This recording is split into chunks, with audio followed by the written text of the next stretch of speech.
السلام عليكم ورحمة الله وبركاته.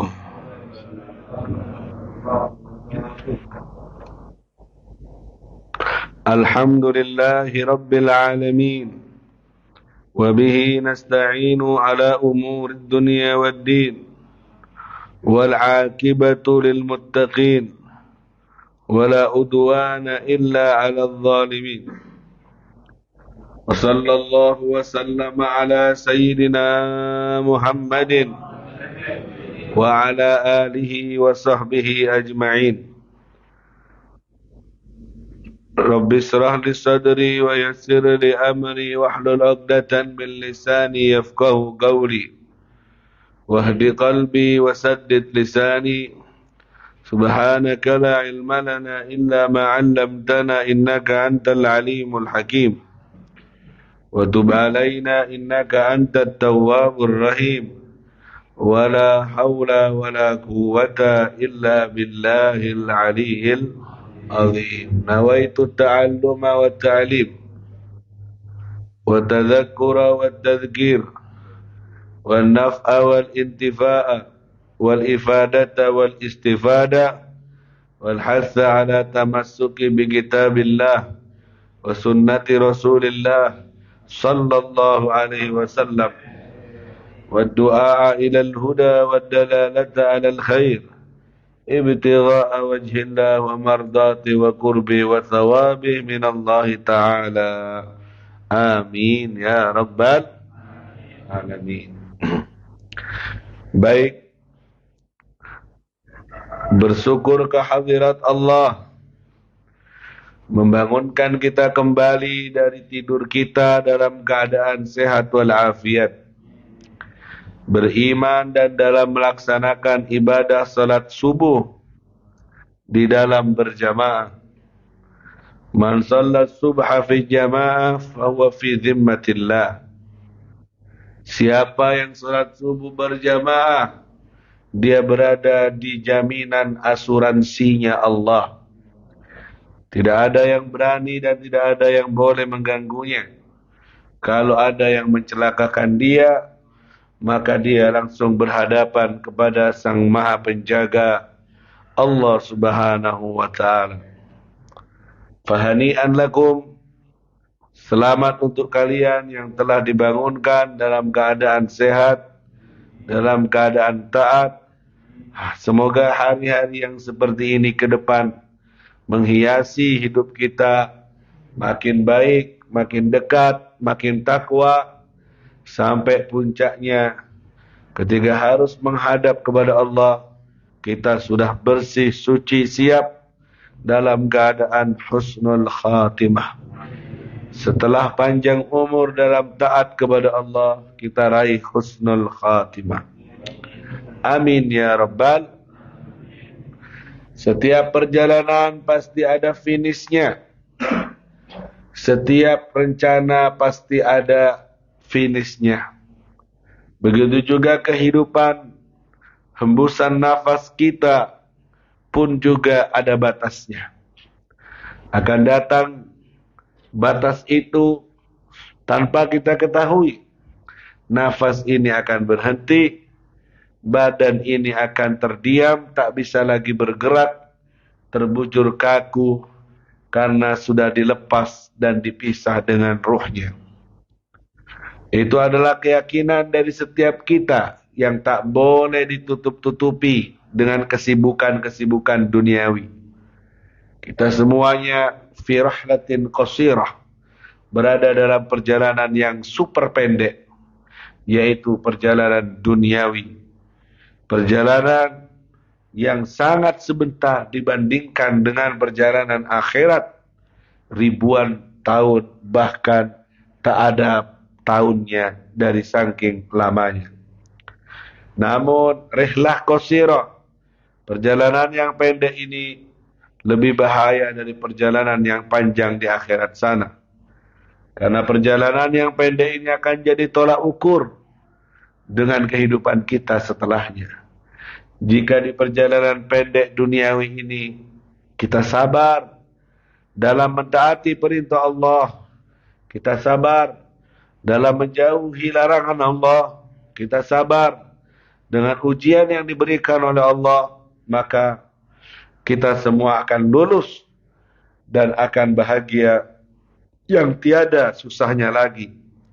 Akan hidup kembali yang tiada matinya lagi dalam kebahagiaan di surga Allah Subhanahu wa taala. Saya berdoa untuk kita semuanya, semoga saya dan kalian semua yang hadir ini dicatat menjadi hamba-hambanya yang soleh, yang pantas untuk menerima kemuliaan yang dijanjikan oleh Allah di dunia dan di akhirat. Amin ya rabbal alamin. Baik, selanjutnya kita akan melanjutkan kajian subuh kita. Kajian subuh yang dalam kitab At-Tadhkirah Al-Hadramiyah. Di subuh kali ini meneruskan kajian yang lalu. Terakhir yang kita sampaikan, ketika tertimpa musibah, disunahkan membaca kalimat tarji', kalimat inna lillahi wa inna ilaihi raji'un. Kemudian menambahkannya dengan doa Allahumma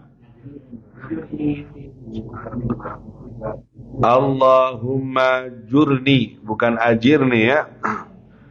Allahumma jurni, maksudnya Allahumma jurni, ya Allah beri aku pahala. Kalau ajirni, selamatkan aku dari api neraka. Allahumma jurni fi musibati, beri aku pahala dari musibahku ini. Wa akhlif li khairan minha, dan beri aku ganti yang lebih baik darinya. Siapa yang mengucapkan ini, maka illa akhlafallahu lahu khairan minha, pasti akan diganti yang lebih baik darinya. Allahumma shalli ala Muhammad.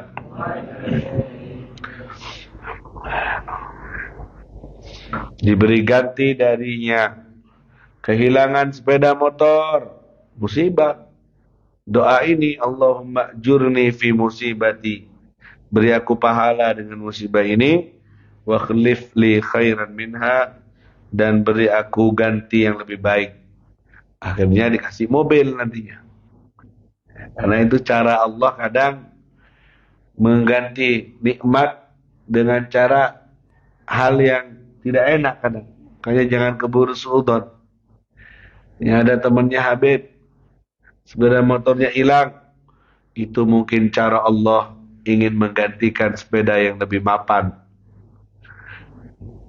Yang kena musibah agak kerut dahinya.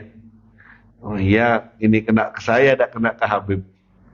Sebenarnya tak lama dari itu, subhanallah, ngerayen dia. Kalau udah hilang, tak mungkin ngerayen. Yang itu aja, eman uangnya dah. Ngerayen, walau udah entah caranya gimana, lewat uang yang mana. Yang penting judulnya Subhanallah. Makanya bagi yang ingin ngerayen-ngerayen, kita doakan semoga hilang sepedanya. Gitu. Cara Allah kadang menggantikan nikmat yang baru, ya. Dengan kalau masih ada yang lama, enggak mungkin beli. Bu uangnya buat yang lain. Setelah dicabut, dihilangin, udah jadi kepentingan yang terutama didahulukan sebelum yang lainnya. Allahumma shalli ala Muhammad. Tapi kalau boleh doa, semoga yang lama tidak hilang, tapi beli baru lagi. Alhamdulillah. Memang manusia itu dikasih emas segunung, minta 2 gunung lagi. Tidak ada yang bisa mengenyangkan manusia selain tanah yang menyumbat mulutnya. Baru manusia itu kenyang. Alias kalau sudah pipinya dingadepkan ke barat, ditempelkan ke tanah, kemudian tersumbat dengan tanah, baru manusia itu hilang keinginannya. Lau kana libni Adam Kalau seandainya manusia itu punya dahab, jabalun minad dahab, satu gunung emas, la yatamanna, maka pasti akan ingin lagi punya emas dua gunung, tiga gunung. Begitu sifat manusia. Subhanallah. Jadi kita semoga bisa mengeremnya dan tidak demikian.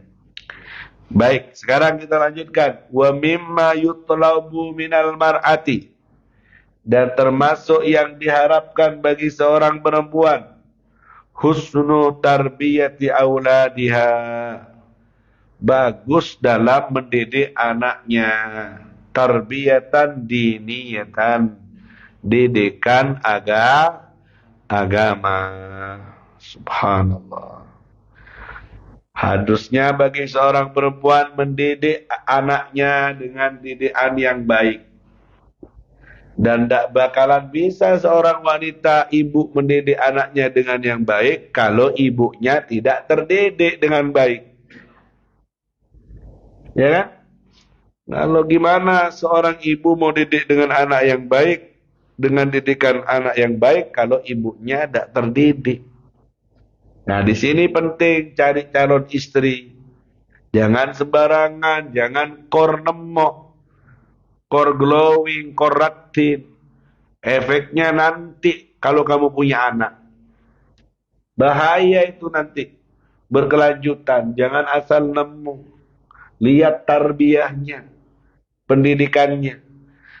Kata Ibnul Qayyim, idza jahilatil mar'atu, kalau seorang wanita itu bodoh dengan urusan agamanya, afsadatil ummah, ngerusak tatanan kehidupan umat. Ahlakatil aulad, mencelakakan anak, dan juga merusak tatanan rumah tangga. Efeknya gitu. Kayaknya jangan asal dapat. Enggak, saya cinta mati sama dia, enggak mau lagi sama dia, sama orang lain selain dia. Enggak dilihat dulu tarbiyahnya gimana. Ya, tarbiyahnya gimana. Nanti ngefeknya kalau kamu punya anak, dididik bagaimana dia tergantung model ibunya. Tinggal nyeselnya kamu, oh gampang Beb, nanti saya yang penting mulus. Kalau sudah ada uang nanti tak titipkan ke pondok ternama, universitas ternama. Tidak bisa. Yang jelas al-madrasatul ula, sekolahan pertama itu adalah ibu. Makanya kata ulama, tarbiyatul aulad dimulai dari memilih istri. Didik anak itu bukan dari PAUD, tapi justru dari memulai Kalau kamu sudah salah dalam memilih istrimu, kamu sudah salah dalam mendidik anakmu. Susah nanti didikan anaknya, karena akan niru ibunya. Didik anak bukan dari PAUD, tapi dari milih istri, karena itu akan jadi sekolah pertamanya anak kita. Makanya hati-hati, fadfar bidatid din taribat yadak. Pilih yang punya agama, kamu akan selamat, untung. Ya apa Bib yang sudah terlanjur? Ya wis, trimon. Apa ono wis. Wah, ada dibongkar lah. Ini bukan rumah. Yang sudah terlanjur, sudah kan masa tak bisa ditarik ke belakang lagi. Saya kasta Bib. Nyesel saya Bib. Dulu saya nafsu Bib. Ngelihat di Facebook, saya kira soleha, ternyata toleha. Tidak bisa diatur Beb, anak saya niru Beb, mohon. Suruh siapa? Coba dulu itu sebelum zuat ketemu dengan majelis taklim, dengerin. Kan hati-hati, telat sih ngajinya. Lesepo kapi urusnya ngaji. Lah buduan kapi lah. Ya wes apa ono, saiki dimaam. Gak oleh nerongso, tak boleh. Begitu orang-orang soleh dulu. Makanya tunkahul mar'atu li arba. Wanita itu dinikah karena 4. 1, li jamaliha, karena cantiknya. 2, li maliha, karena hartanya. 3, li hasabiha, karena keturunannya. 4, lidiniha, karena agamanya. Fadfar bidatid din, pilih yang punya agama, taribat yada, kamu selamat, untung kamu. Kalau nemu yang tersifati empat ini, lega nemu yang agamanya, cari, harus harga mati. Lek nemu tersifati empat itu, lek nemu cantik, kaya, keturunan darah biru, berarti darahnya biru kepir kira, dan agamanya bagus. Ini yang namanya fid dunya hasanah. Tapi jarang, susah. Ada cantik, nuakan, norok gerak jalan wertawanan, pamer-pamer badan. Ada kaya, pesek tak nyaman, kecoplek ajamnya nanti. Ada keturunannya, masya Allah, ya orangnya biasa. Ada agamanya soleha ustazah, muti'ah, ta'i'ah, bagus, ta'at, ustazah, masya Allah, pinter ngaji, pentet orangnya. Tak ada saya tepak. Cocok-cocok kaki. Semua pilihan pasti ada resikonya. Ya. Terus apa beb yang saya sudah ini? Sudah itu berarti pasangan yang Allah berikan untukmu sekarang itu jodohmu. Seperti apa dirimu? Seperti itulah jodohmu. Katanya Allah dalam Al-Quran, at-thayyibat lit-thayyibin, al-khabithin lil-khabithat, at-thayyibin lit-thayyibat. Kalau orang baik untuk orang orang jelek untuk orang jelek. Enggaknya sering kita suami istri nemu kecocokan karena memang orang baik dikumpul orang baik, jelek pasti kumpul sama orang jelek. Paham tuh?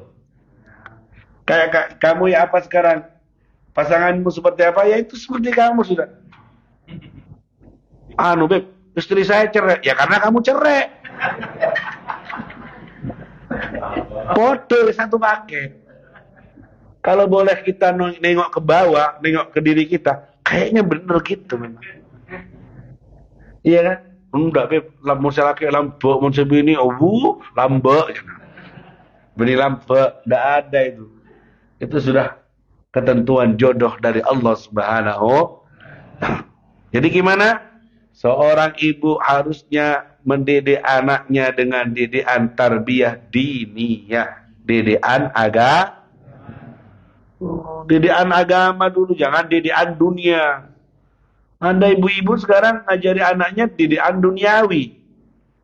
Le sekolah sing batang penenggo gak melarat koyo mama ini.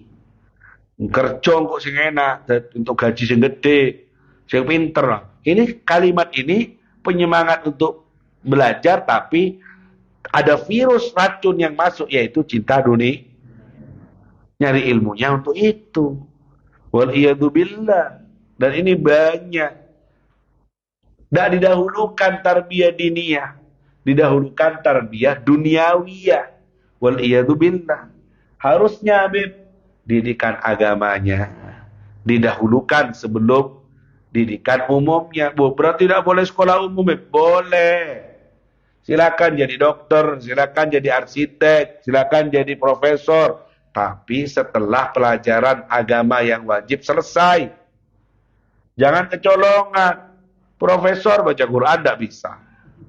Dokter fardunya wudu tidak tahu. Arsitek kaya raya rukunnya sholat tidak tahu. Yang wajib kecolongan. Nah, kamu dosa orang tua. Jangan sampai. Makanya dimasukkan ke TPQ, disekolahkan di madrasah. Dari sekarang jangan mengejar les-les ilmu duniawi, ilmu agama jadi korban. Gak sekolah anak ibu, les. Nanti jadinya los. Kalau sampai dia ketinggalan ilmu agamanya, tolabul ilmi faridatun ala kulli muslim, mencari ilmu itu wajib atas semua muslim. Ilmu yang gimana itu? Ilmu yang berhubungan dengan ibadahnya dia sebagai hamba kepada Allah. Dia wajib sholat, wajib dia tahu ilmunya sholat. Dia wajib Wajib puasa, wajib dia taunya puasa. Dia dagang, wajib dia tahu ilmunya dagang. Pokoknya yang berhubungan dengan dia, dia wajib tahu. Orang sekarang enggak, pokoknya duit modal, wes. Aku wes duit toko nang pasar. Wes modal ono berangkat. Enggak tahu ilmunya dulu, akhirnya keceburlah ke barang yang haram. Akhirnya keceburlah ke barang yang haram, modalin tak iki. Kayak kulaan meneh apa? Ya iku sertifikat iku sekolah wis 2 tahun beres. Dia hadir majelis, dia ngaji ke ulama, dia duduk, dia ziarah Habib Soleh, dia kemana-mana ikut. Sekolah. Apanya sekolah? BPKB, sertifikat sekolah. Nilai duit 200 juta. Bayarnya nyecil, jadi 250, 2 tahun. Riba. Dari situ modal usahanya. Seneng dia rame tukuku, modalnya ono, barangnya akeh, untuk duit wake. Makan dia dari uang itu, haram semua jadinya. Pantesan hatinya tambah keras. Pantesan tidak khusyuk sholatnya, mendarah daging haram, terjerumus, tercebur dalam hal yang haram gara-gara kebodohannya. Makanya jangan ninggalin ilmu yang wajib, kecebur nantinya dalam muamalah yang rusak, yang bisa membahayakan urusan rezeki. Faham tuh? Faham tuh? Jauh dari ilmu yang wajib, tak belajar dulu. Cuma saya fardu wudu, belajar rukun salat, ya sudah. Kalau kamu mau berdagang, kamu wajib tahu ilmunya dagang. Wajib hukumnya. Mau haji, wajib manasik haji. Mau umroh, manasik umroh. Wajib. Tidak boleh kamu masuk ke sebuah amal, kamu tidak tahu ilmunya. Wa kullu man bi ghairi ilmin ya'malu wa kullu man bi ghairi ilmin ya'malu amaluhu mardudatun la tuqbalu, ditolak oleh Allah. Salahnya lebih banyak daripada benarnya. Kita kan tidak, kata Sayyidina Umar di dalam perkataannya, tidak boleh jualan di pasar kami di Madinah kecuali yang sudah ngerti ilmu jual beli. Syaratnya buka toko di kota Madinah harus tafaqquh, alim, ngerti ke ilmu jual beli. Syaratnya di pasarnya Sayyidina Umar. Akhirnya barokah dan selamat. Kalau yang tidak ngerti jual beli hukum, tidak boleh jualan. Walaupun punya modal, punya tempat toko, tidak boleh. Sekarang Anda coba ae wis sing duwe-duwe ya iku wis bukaan wis sak gede-gede nih. Akhirnya terjerumus dalam barang yang haram. Jadi harus kita faham. Mau jadi pedagang, makelar, ya harus belajar. Tidak boleh nipu, harus aib disampaikan apa adanya. Elek yo elek, ojo di mangremangin. Oh ya apa iki? Iki, iki. Juga ono meneh kayak gini. Juga ono lah kan. Ikut tok. Akhirnya dibohongi. Banyak itu. Man ghasyana falaysa minna. Siapa yang nipu bukan golongan kami. Kata Rasulullah sallallahu alaihi wasallam. Saya kalau jujur beb dapat untung 1 juta. Tapi kalau tak campur sedikit beb, tak poles sedikit, tak bohongin sedikit, saya dapat untung 10 juta. Orang kalau iman tipis, ilmunya tidak ada, tergiur dia. Gak apa-apa, pes-tepes, gak apa-apa, pes-tepes. Bohong. Akhirnya haram semua hasilnya. Tidak barokah. Tidak barokah. Jadi tolong, tarbiyah diniyah. Tarbiyah diniyah, tarbiyah agama. Apa lagi? Husnu tarbiyati auladiha, tarbiyatan diniyah. Wa tadribuhum ala siddiq, dan membiasakan, melatih anak-anaknya ala siddiq, atas kejujuran. Jangan dibohongi, ajari kejujuran. Engkau tak ajak jalan-jalan, jangan beneran jalan-jalan. Engkau tak tukokno pelembungan, tukokno beneran, jangan bohong. Akhirnya nanti anaknya ngerekam, dijajani tok be bapak, gak pernah pelembungan, jalan-jalan, carpat bapak, lama-lama gitu. Akhirnya dengan cara tidak langsung dia ngajari kebohongan. Sederhana tapi melekat ke hatinya anak. Jangan. Tidak boleh kayak gitu. Seorang perempuan mergem, menggenggam tangannya, mau ngasih kurma ke anak kecil, anaknya. Ayo dek, sini dek, sini dek. Rasulullah ngelihat. Apa yang ada di tanganmu? Kurma ya Rasulullah. Seandainya di tanganmu kosong, tidak ada apa-apa, dan kau membohongi anakmu dengan cara kayak gitu, sungguh tempatmu sudah disiapkan di neraka. Kan kadang ibu-ibu tuh ngapusi dengan anaknya. Ya kan? Ya bukan hanya ibu-ibu, pak-bapak juga.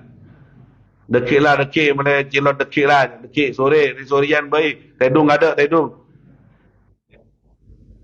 Anaknya bangun sore, apaan tedung? Salepan. Itu sederhana, tapi membekas ke hatinya anak. Jangan gampang janji. Nah itu. Katanya Syekh Abdul Qadir Al-Jailani, banaitu amri ala sidik. Aku bangun kehidupanku di atas kejujuran. Waktu aku mau berangkat pondok, bayatni ummi ala sidik. Ibuku mendudukkan aku. Ayo, janji, tak boleh bohong kepada siapapun. Di bayat anaknya, tak boleh bohong.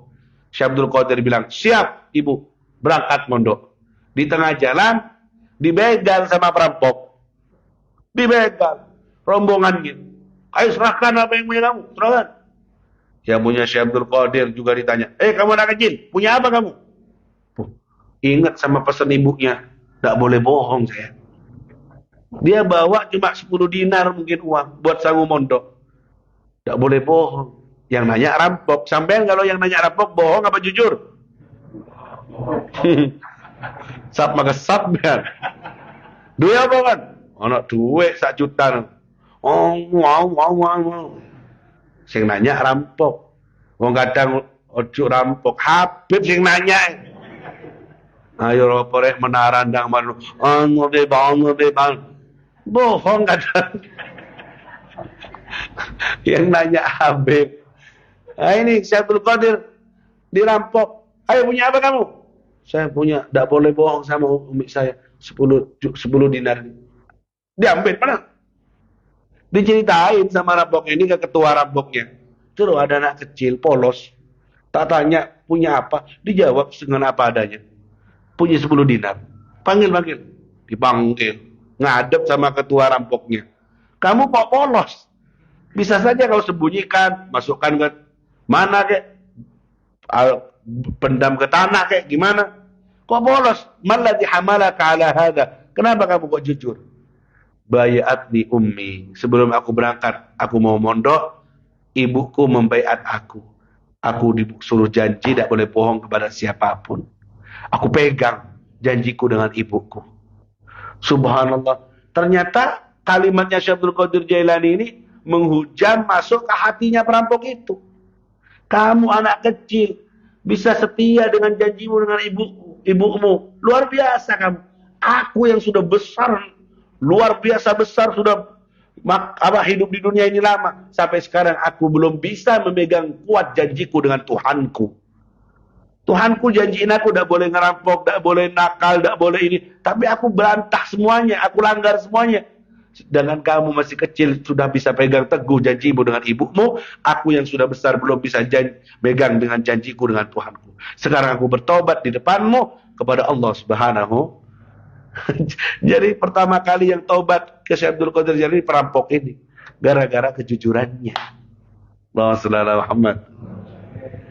Akhirnya jadi walinya Allah. Jadi sultanul aulia. Rajanya para wali. Karena kejujurannya. Pada siapapun juga. Subhanallah. Allahumma shalli ala Muhammad. Ajari anak untuk jujur. Jangan biasakan bohong. Wal haya. Ajari rasa ajari. Sekarang zaman kita sekarang ini. Rasa malu mulai hilang. Kadang diajari tidak malu. Ono pamane teko. Pak Le teko. Jaluk. Disuruh minta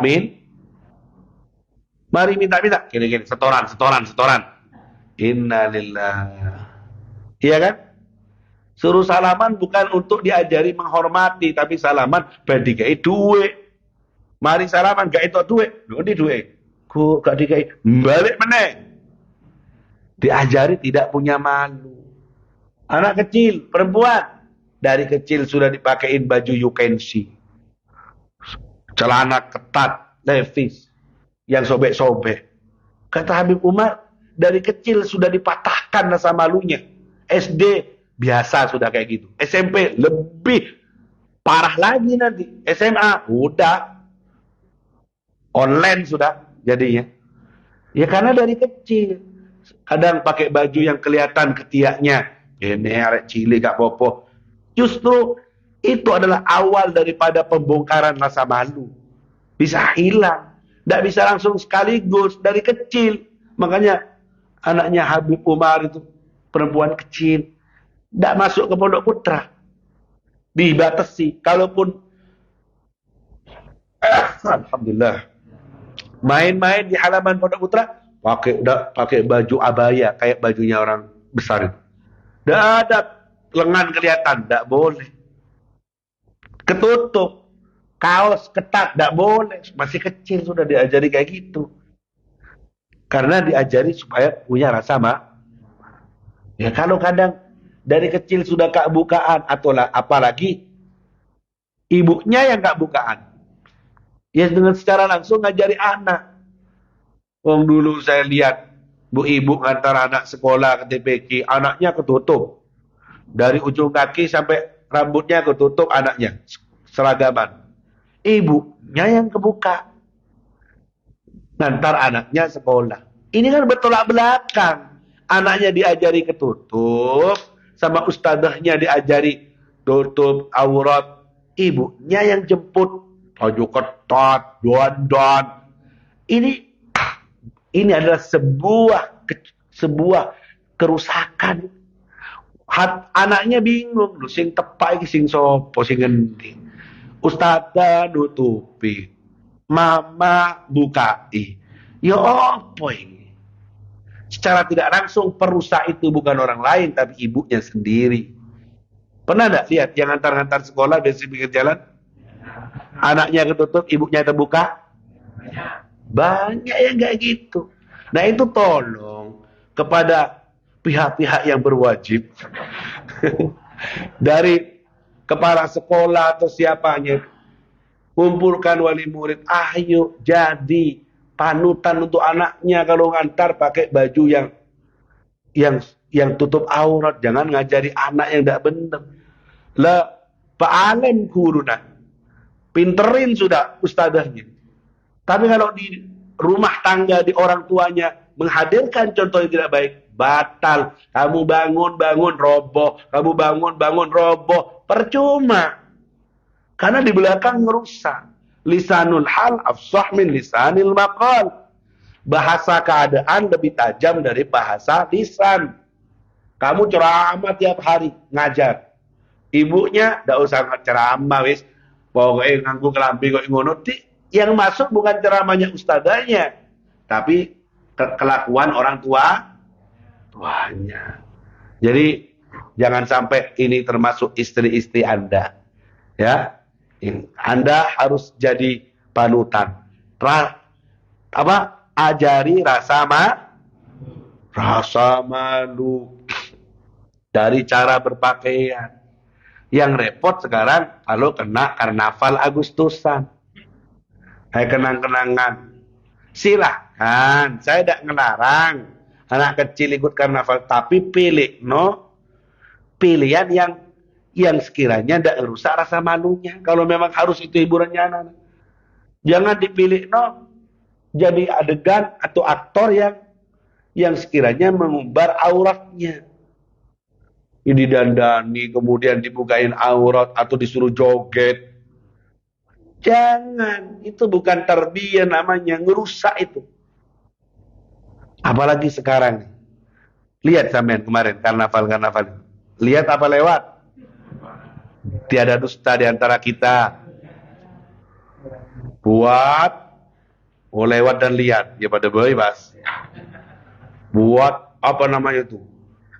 apa patung-patungan tan setanan. Iya kan? Terus dipikul sama orang-orang.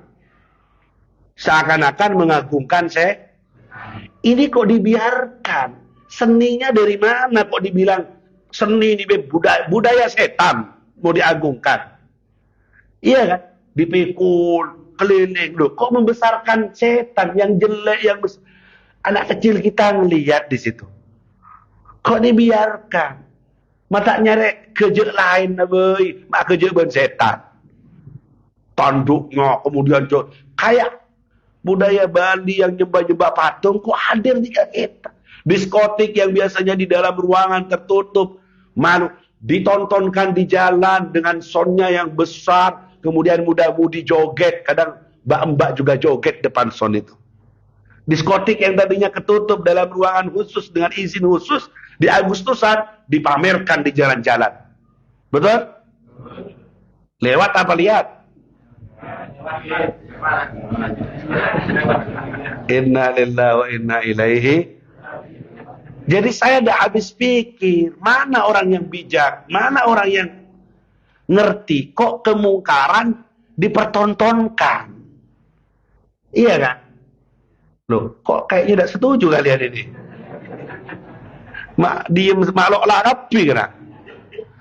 Kok itu kan diskotik tersembunyi, orang biasanya ngumbar aurat joget-joget kayak gitu di dalam ruangan. Ini disebar di tengah jalan, dilihat oleh semua orang. Anak kecil ngelihat. Betul enggak? Kemudian tan setanan, ada yang jadi mak lampir. Kok itu yang dibangga-banggakan dilihat anak-anak. Setelah jadi biasanya tidak langsung dibongkar, disimpan di perapatan gangnya itu. Tolak balak katanya. Saya pernah pengajian masuk satu kampung, ada patung besar tan setan. Aki odik setan. Man beb ngabi banyak biaya. Ya Allah. Rumah kalau ada patungnya tidak dimasukin malaikat. Ada patung di rumahmu, patung macan, patung orang, tidak dimasukin malaikat. Begitu juga dusun, kampung, kalau ada patungnya, apalagi patungnya setan, tidak dimasukin malaikat kampung. Tidak barokah. Dekaan ada laut sautan, ada itu laut sautan, speaker lah penyare. Monse nekuk takmir masjid nenang, tidak ada. Jangan gitu, ini mungkar, tidak boleh. Harus ngomong. Jangan, urus lain, itu urusan setan, ini urusan malaikat. Satu kampung diadab oleh Allah, padahal di kampung itu ada 18.000 walinya Allah yang amal ibadahnya seperti amalannya para nabi. Tetap diadab karena diem ketika melihat kemungkaran. 18.000 ada wali yang amalannya seperti para nabi di kampung itu. Tetap diadab karena diem. Apa mana kampung ini gak ada walinya? Sehingga ke wali-wali daya. Ayo, maksud saya itu yang bijak. Kalau antum ada sebagai pimpinan toko, ngomong, jangan diem. Sampaikan, lione ae karnaval oleh tapi lione cok tan setanan, cok diskuan opo iki. Ngomong ndak bisa, ya cok delok sampean. Minimal sampean cok delok, ndak dukung gitu loh. Lek sampean kak ngomong, tapi ndelok, podo ae. Bersekutu dalam dosa. Kalau sampai tidak senang, ingkar di hati, nangis ke Allah, jangan dilihat. Ini saya ingkar, Beb. Tapi apa lewat depan mata, Beb? Cok didelok, ngaleo sampean. Bani Israel itu yang selamat dari adab Allah. Mereka yang pindah dari kemungkaran. Pergi. Yang diam di situ, diam dan tidak menasihati, diam dan menasihati tapi tetap diam, tetap kena azab. Kunu qiradatan khasiin, jadi keras semuanya, diancam oleh Allah Subhanahu wa taala. Yang selamat yang pindah. Sampean diam, tidak nasihati, diam, ingkar tapi diam, tetap di situ, delok malah, bodoh ae. Sami mawon. Kalau sudah bawaan lapar begini, keluar rawonnya. Allahumma Muhammad. Tolong ini, saya apa sih Habib ini ngomong kayak gitu, sudah lewat Agustusnya. Yang dengar cuma sekian, yang ngelakuin ribuan. Tidak apa-apa. Perubahan itu dimulai dari yang kecil. Tidak bisa jadi angka 10 kalau tidak ada angka 1. Iya kan? Tidak apa-apa, walaupun saya sampaikan hanya 5, 6, 10 orang atau 20, 50 orang ini, kalian punya tanggung jawab untuk menyampaikan ke istri kalian. Jangan nyampe gini, tak paten. Nyampe rumah, baik bojone, ya opo, Mas, wong kadung nyewa wis dandanane anake iki lho kelambine 250 iki. Ya apa kewajiban iki yo. Nah, wis ya apa meneh, ya apa meneh. Kalah pas dengan yang kayak gitu. Allahumma shalli ala Muhammad. Ajari anak sifat malu. Sifat apa?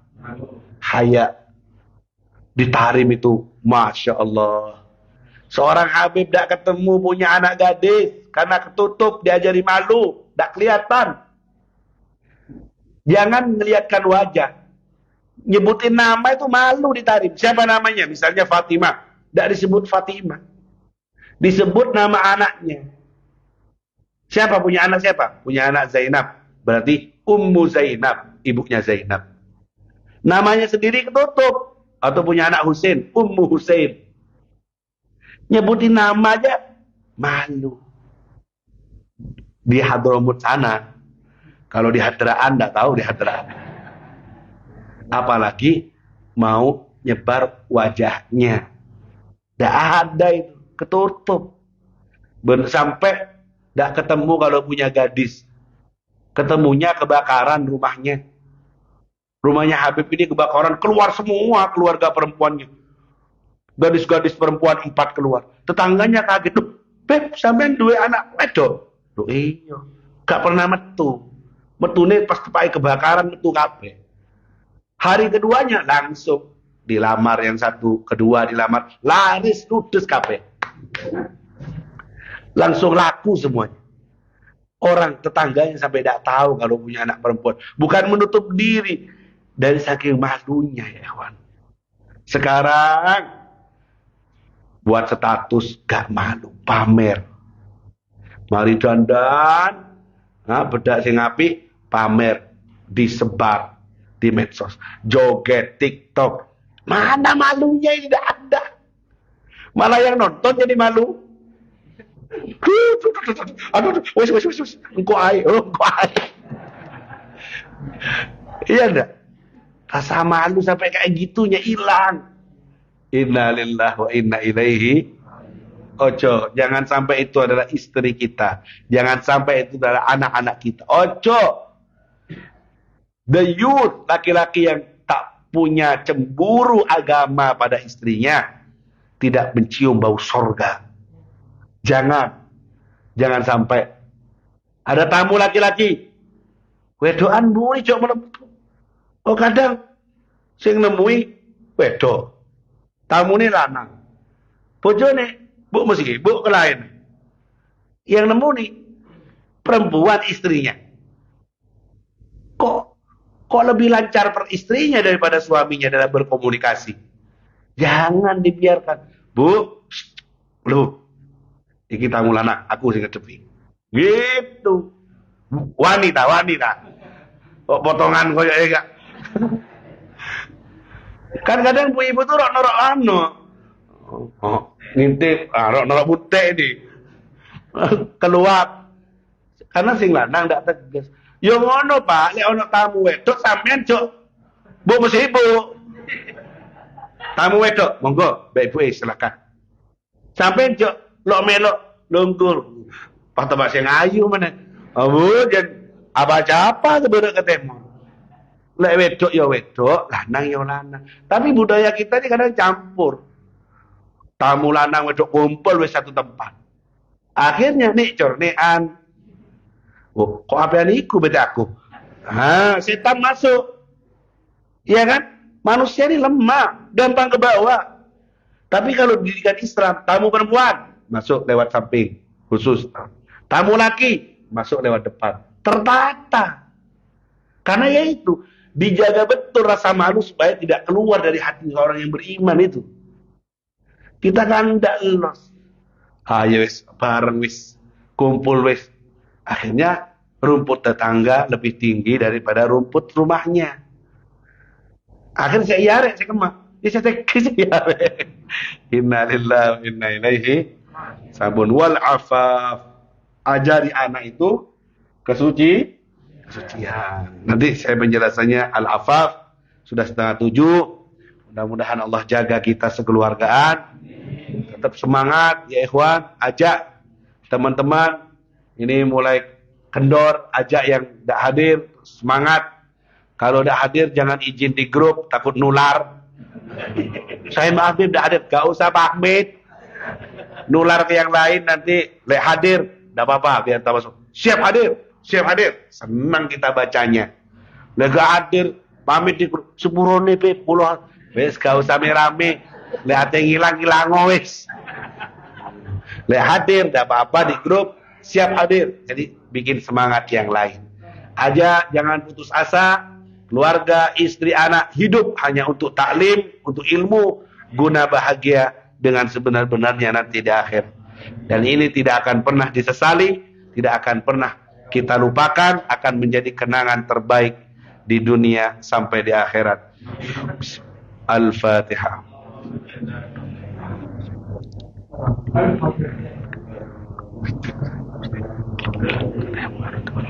Baca doa majelisnya. Rabbana anfa'na bima 'allamtana, Rabbi 'allimna alladhi yanfa'una, Rabbi faqihna wa faqih ahlana wa qarabatin lana fi dinina ma'ahlil kutri unsa wa zakar, Rabbi wafiqhum lima tartadi qawlan wa fi'lan karama warzuki kulla halalan daima wa akhilla atqiya ulama nakhda bil khair wa nukfa kulla syar. Rabbana aslih lana kulla syu'un wa agra birridha minkal uyun waqti anna Rabbana kulla duyun qabla an yatiyana rasul manun waghfir wastur anta akraman satar wa salatullahi takshal mustafa man ilal haqqi da'ana bi kitabin fi linnasi shifa wa alal alil kirami syurafa وعلى الصحب المصابه الغرر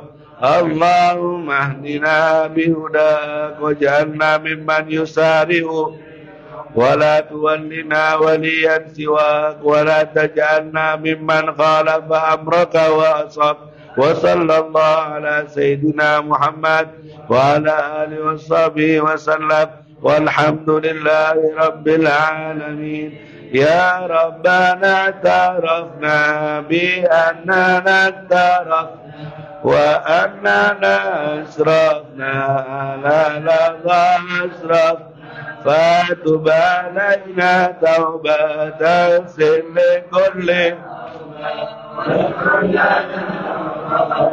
وآمن الرواتي واغفر لوالدينا ربي ومولودينا والآل والإخوان وسائر وكل ذي محبة أو جيرة والمسلمين أجمع آمين ربي اسمع فضلا وجودا منا لا باكتساب منا بالمصطفى الرسول نرضى بكل سول بالمصطفى الرسول نرضى بكل سول بالمصطفى الرسول نرضى بكل سول صلى وسلم ربي عليه عد الأنبي وآله وصحبه حداد الصوم الحمد لله بالبدء والثناء سبحانك اللهم أشهد أن لا إله إلا أنت. Jangan lupa surat Isyraqnya, Duha. Assalamualaikum warahmatullahi wabarakatuh.